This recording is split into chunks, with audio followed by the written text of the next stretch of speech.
প্রিয় দর্শকবৃন্দু, আজ আমরা চলে এসেছি ব্রাহ্মণবাড়িয়া ৪ কসবা আখাউড়া আসনের বাংলাদেশ জামায়াতে ইসলামী মনোনীত সংসদ সদস্য প্রার্থী জনাব মোহাম্মদ আতাউর রহমান সরকারের কাছে। তিনি আজ আমাদের সঙ্গে একটি বিশেষ সাক্ষাৎকারে অংশ নিচ্ছেন এবং নিজের মনের ভাব উন্মুক্তভাবে প্রকাশ করেছেন। তার রাজনৈতিক দৃষ্টিভঙ্গি, এলাকার উন্নয়ন পরিকল্পনা এবং জনগণের প্রতি প্রতিশ্রুতির কথা তিনি তুলে ধরেছেন এই আলোচনায়।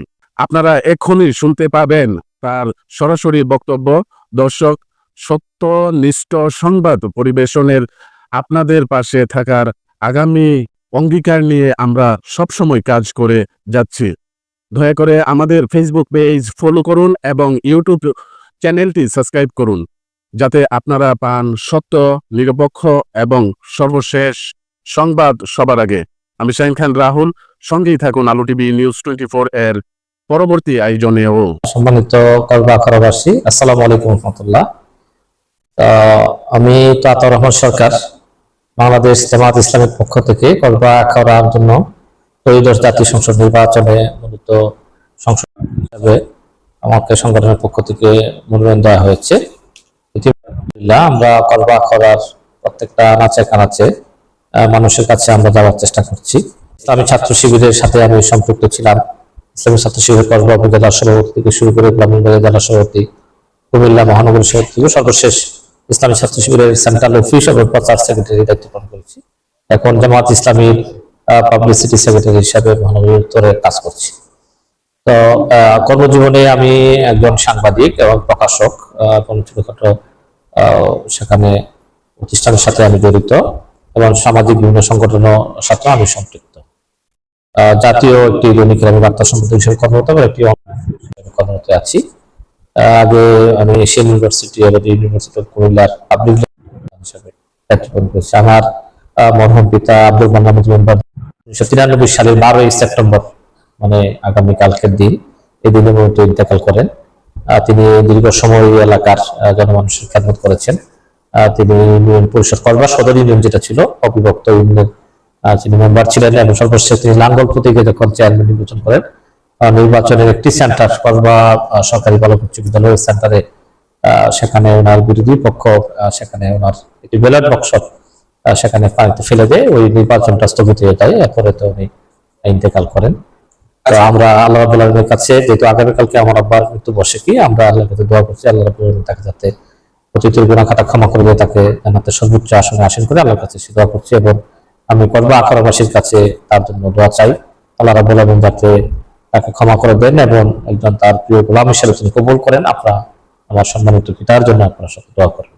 যে আমরা ঢাকা থেকে যদি সেই আখাউড়া হয়ে কসবা আসতে হয়, বান্দরা হয়ে, খুবই বেহাল দশা। আবার যদি আমরা আখাউড়া থেকে কসবা আসতে হয়, ওই রাস্তাটাই খুবই সমস্যা। এবং উপজেলা সদর থেকে শুরু করে বিভিন্ন ইউনিয়নগুলোতে ভিতরে করতে যে রোডগুলো আছে, রোডগুলোর অবস্থা খুবই খারাপ।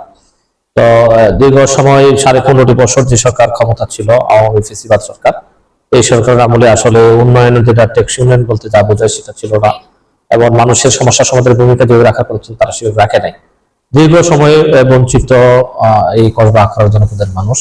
এবং এই সড়কগুলো দেখলে, রাস্তাগুলো দেখলে মূলত আমাদের কাছে এটা মনে হয়। এবং আপনি যদি ব্রাহ্মণবাড়িয়া যান তত্তর হয়ে আপনার প্রায় 2 থেকে 2.5 ঘন্টা আপনার লাগবে।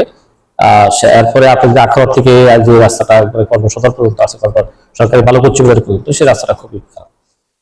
ইনশাআল্লাহ যদি আমি জাতীয় সংসদ নির্বাচন, ইনশাআল্লাহ ত্রয়োদশ জাতীয় সংসদ নির্বাচন আমরা করবো ইনশাআল্লাহ, এবং তাজুল্লাহ প্রতীকী আমি মানুষের দ্বারগোড়ায় যাওয়ার জন্য চেষ্টা করছি। মানুষের কাছে আমার আবেদন, আমার বক্তব্য সেখানে তুলে ধরার চেষ্টা করছি। যদি কসবা আখাউড়াবাসী আমাকে নির্বাচিত করেন, আমি এতটুকু প্রতিশ্রুতি দিতে পারি, মানুষের মৌলিক যে 5টি অধিকার, এই অধিকার বাস্তবায়নে আমি আমার দায়িত্ব জায়গা থেকে আমি সর্বোচ্চ আন্তরিকতার সাথে, নিষ্ঠার সাথে, কনিষ্ঠতার সাথে এবং আমার দলের সাথে আমি এই দায়িত্ব পালন করার জন্য চেষ্টা করবো। যদি এই কাজটা যদি আমাদের হয়, আমাদের এই সড়ক উন্নয়নের যে সমস্যাটা আছে, এই সমস্যাটা আর থাকবে না। আমাদের যে বাজেট হয়, রাজস্ব থেকে যে বাজেটটা হয় এবং এলজিডি থেকে যে বাজেটটা হয় এবং আমাদের স্থানীয় প্রশাসন থেকে যে বাজেটটা হয়, এই বাজেট যদি 5 বছরে সেখানে এই বাজেট ব্যয় করা হয় সঠিকভাবে, সঠিক খাতে, তাহলে আমাদের কোনো রাস্তাঘাটই আর সেখানে এভাবে থাকবে না, যেটা মানুষের চলাচলের উপযোগী হিসাবে সেই রাস্তাগুলো করবে। ইনশাআল্লাহ আমি চেষ্টা করব যে আমাদের এই রাস্তাগুলো করার ক্ষেত্রে আমি সে দায়িত্বশীলতা সেখান জায়গা থেকে মূলত আমি আমাদের চেষ্টা করবো। এখন এই যে বেহাল অবস্থা, এই বেহাল অবস্থা উত্তরের জন্য আপনারা শুনলে খুশি হবেন। আমি ইতিমধ্যে এলজিডি অফিসে প্রধান প্রকৌশলী যিনি, তার সাথে আমি সাক্ষাৎ করেছি এবং আপনারা খুব শীঘ্রই আমি আনুষ্ঠানিকভাবে এটা আপনাদের কাছে জানাবো। অনেকগুলো রাস্তা, প্রায় 33 কিলোমিটার রাস্তা ইতিমধ্যে সেখানে আমার পক্ষ থেকে সেখানে আবেদন করা হয়েছে এবং সেই আবেদন করার পরে প্রধান প্রকৌশলী স্বাক্ষর হয়ে বিভিন্ন ডিপার্টমেন্টের কাগজগুলো ইতিমধ্যে পৌঁছে গেছে। চূড়ান্ত যখন চিঠি আসবে, এই চিঠিগুলো নিয়ে আমরা কলবা আখাউড়ার বাসীর কাছে আমরা সামনে উপস্থিত হব এবং আমাদের পক্ষ থেকে আমরা প্রশাসনের সাথে যোগাযোগ করে আমরা এলজিডি থেকে শুরু করে আমরা স্থানীয় প্রশাসন, উপজেলা প্রশাসন, জেলা প্রশাসনের সাথে আমরা যোগাযোগ করে রাস্তাগুলোর দ্রুত সংস্কার সংশোধন কাজগুলো করার জন্য তাদেরকে আমরা অনুরোধ করছি এবং সেখানে আমাদের পক্ষ থেকেও সেখানে আমাদের সংগঠনের পক্ষ থেকে আমরা ভূমিকা রাখছি যাতে এই সমস্যাগুলো দ্রুত সমাধান হয়। আপনারা বলেছেন যে আমাদের স্বাস্থ্য খাতের ক্ষেত্রে ভূমিকা আপনাদের কি হবে। স্বাস্থ্য খাতের ক্ষেত্রে আমাদের 2টি সরকারি হাসপাতাল আছে। 2টি সরকারি হাসপাতাল সেখানে আসলে মানুষের যে মৌলিক 5টা অধিকারের মধ্যে অন্যতম একটা অধিকার হলো চিকিৎসা সেবা নিশ্চিত করা। দুঃখজনক হলো সত্য যে আমরা আমাদের চিকিৎসা সেবা যেভাবে যারা পাওয়ার কথা ছিল তারা সেভাবে পাচ্ছে না এবং এই জনগণের দ্বারগোড়া চিকিৎসা সেবা পৌঁছে দেওয়ার কথা ছিল সেটাও কিন্তু পৌঁছে নেই। সবাই আজকে নির্ভরশীল হচ্ছে বেসরকারি হাসপাতালের উপর। আমরা আজকে নির্ভরশীল হয়ে যাচ্ছি, সে আমাদেরকে কুমিল্লা, ঢাকা আমাদেরকে আসলে যেতে হয়। কিন্তু থাকতো আমরা সেখানে আমরা মাঝে খবর পাই যে 9:30 10টা কর্মস্থলে আসেনি। তারা সেখানে বিভিন্ন হাসপাতালে সেখানে তারা নিজেদেরকে অতিরিক্ত টাকা আয়ের জন্য তারা নিজেদেরকে সেখানে বেসরকারি ভাবে তারা প্র্যাকটিস করে। আর এখানে জনসেবা করার কথা ছিল, মানুষের সেবা করার কথা ছিল, সেই সেবা থেকে মানুষকে তারা বঞ্চিত করে। ইনশাআল্লাহ যদি আমার কসবা আখাউড়াবাসী আমার উপর আস্থা রাখে, আমি ইনশাআল্লাহ আমি 2টা হাসপাতালকে একটা আধুনিক হাসপাতালে রূপান্তর ব্যবস্থা বাড়ানো থেকে শুরু করে এবং বেশি চিকিৎসক নিয়ে আসা এবং অত্যাধুনিক যে যন্ত্রপাতির প্রয়োজন, এই যন্ত্রপাতির প্রয়োজনে আমরা জনগণের কাছে যাবো। জনগণের সহযোগিতা নিয়ে আমাদের সংগঠনের যতটুকু সামর্থ্য আছে, সুযোগ আছে, আমরা সুযোগ সামর্থ্য দিয়ে আমরা কসবা এবং আখাউড়া 2টা হাসপাতালটাকে অত্যাধুনিক যন্ত্রপাতি দিয়ে চিকিৎসা ব্যবস্থা নিশ্চিত করার চেষ্টা করবো। আপনার শুনলে খুশি হবেন, কিছুদিন আগে ঢাকা ক্যান্সার হাসপাতালে আমরা জামাতের পক্ষ থেকে 1 কোটি টাকার আমরা যন্ত্রাংশ সেখানে আমরা কিনে দিয়েছি। এভাবে সারা দেশে আমরা স্বাস্থ্য সেবা মানুষের জনগণের দ্বারগোড়ায় পৌঁছে দেওয়ার ক্ষেত্রে আমরা ইনশাআল্লাহ ভূমিকা রাখবো। এখন যে ভূমিকা রাখছি সেটা আমাদের আরো ত্বরান্বিত হবে। রাষ্ট্রীয় দায়িত্ব যখন আমাদের উপর আসবে তখন আমরা ইনশাআল্লাহ মানবতার সাথে, দায়িত্বশীলতার সাথে এই কাজটি করার চেষ্টা করবো। এমন যুবক সমাজ চাই যে যুব সমাজ সেখানে সমাজ নিয়ে ভাববে, পরিবার নিয়ে ভাববে, রাষ্ট্র নিয়ে ভাববে, দেশ গড়ার ক্ষেত্রে তিনি আত্মনিয়োগ করবে এবং সে নিজেকে সেভাবে তৈরি করবে।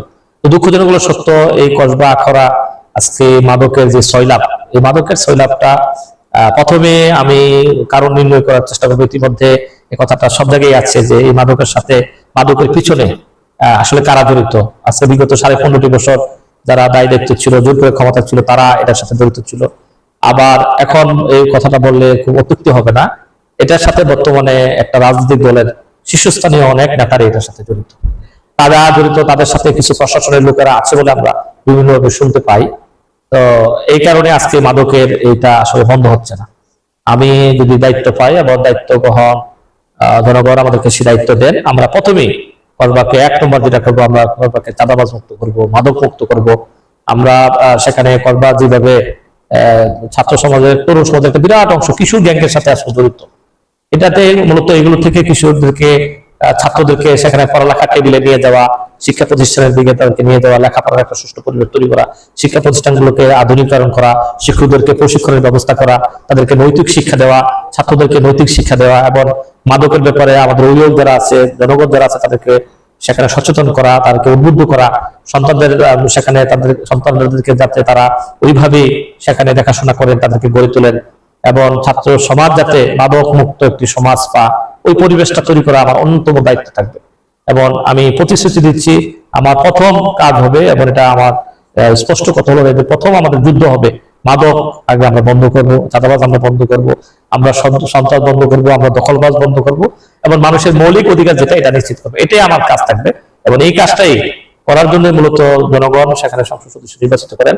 আমি সেই জায়গা থেকে আমি দায়িত্ব পালন করার জন্য আমি চেষ্টা করবো ইনশাআল্লাহ।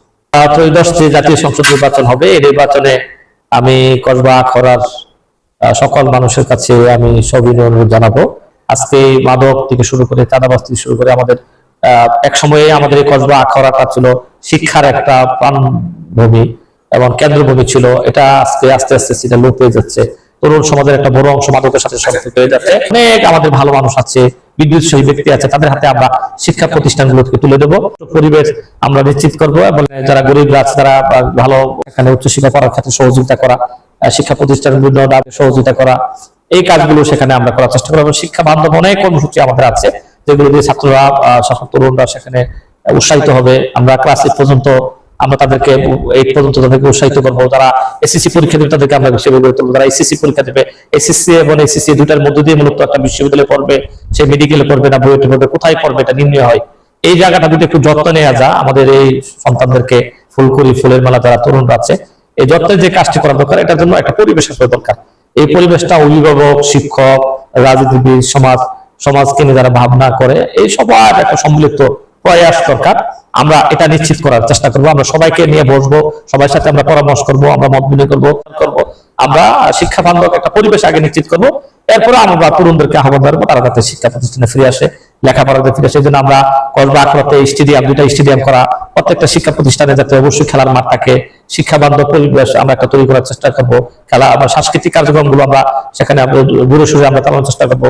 শুধু শিক্ষা পাঠ্যপুস্তক যাতে ছাত্ররা সীমাবদ্ধ না থাকে, সহ কার্যক্রম পাঠ্য কার্যক্রম যেগুলো আছে এগুলো আমরা সেখানে আমরা চালু করার মধ্যে ছাত্রদেরকে সবাইকে টেবিলমুখী করার যেটা, এই কাজটা যদি আমরা করতে পারি ইনশাআল্লাহ অনেক সংকটে কেটে যাবে। আমি সকলকে বিশেষ করে কসবা আখাউড়াবাসীর কাছে আমি সবাই অনুরোধ করবো, আসুন এই জন্মভূমিটা তো আমাদের, আল্লাহ আমাদেরকে কাছে মেহরবানি করে এই জনপদে পাঠিয়েছেন। আসুন আমরা আমাদের এই জনপদটাকে খুব সুন্দরভাবে গড়ে তোলার চেষ্টা চালাই, তাদের হাতে আমরা দায়িত্ব দিই, তাদের উপর আমরা আস্থা রাখি। সত্যিকারের যারা মানুষকে নিয়ে ভাবে, যারা মায়া মমতা ভালোবাসা দিয়ে একটা সুন্দর এলাকা গড়ে তুলতে চাই, ওই সকল ব্যক্তিদের হাতে আমরা দায়িত্ব দেওয়ার চেষ্টা করি। এবং যারা সত্যিকারের দুর্নীতি মুক্ত, মাদক মুক্ত, সন্ত্রাস চাঁদাবাজ মুক্ত সাথে সমাজ গড়ার স্বপ্ন দেখে, তাদের হাতে আমরা দায়িত্ব দেওয়ার চেষ্টা করি। বাংলাদেশ জামাত ইসলামী এই ধরনের একটি দল এবং ইনশাআল্লাহ আগামী দিনে জামাত ইসলামী এদেশের মানুষের দায়িত্ব নিতে প্রস্তুত। আমাদের এই দায়িত্ব নেওয়াটা আমরা সেখানে শাসক হিসেবে নয়, আমরা খাদিম হিসেবে আমরা রাষ্ট্রের এই দায়িত্ব পালন করবো ইনশাআল্লাহ। আমাদের আমির জামাত ডাক্তার শফিউর রহমান বলেছেন, আমরা জনগণের খাদিম হিসেবে আমরা ইনশাআল্লাহ এবার কাজ করতে চাই। এবং 54 বছরে যারা যেটা পারে নাই, আমরা বিশ্বাস করি আমরা মানুষের যে আকাঙ্ক্ষা, মানুষের যে প্রয়োজন, এই প্রয়োজন পূরণে আমরা যে ভূমিকা রাখতে চাচ্ছি, আমাদের এই ভূমিকাটা জনগণ ইতিবাচক হিসেবে নিবে এবং আমাদের পাশে থাকবে এবং ত্রয়োদশ জাতীয় সংসদ নির্বাচনে আমাদেরকে দাঁড়িপাল্লা প্রতীকে নির্বাচিত করবে। আমি সকলের কাছে সে আহ্বান জানাচ্ছি। আসসালামু আলাইকুম। Thank you.